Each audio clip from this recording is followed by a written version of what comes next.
Ayan, good morning, good morning. Ayan, naging palaboy na po ang inyong lingkod. Mahirap pala maging palaboy, hilakad-lakad lang. Mahirap po pagka wala ng trabaho. Ayan, naging palaboy na. Hindi ko po alam kung nasaan ako ngayon. Please help me. Yung mga nagmamahal sa akin. Charot.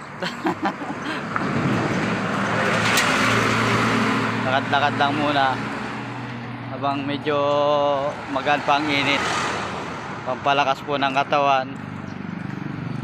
Ayan, good morning po. Shout out po dyan sa aming tahanan. Ayan, ito naglalakad, nagiging palaboy na ako. Pinipil ko yung mga palaboy sa kalsada, tinatry ko rin para maging palaboy.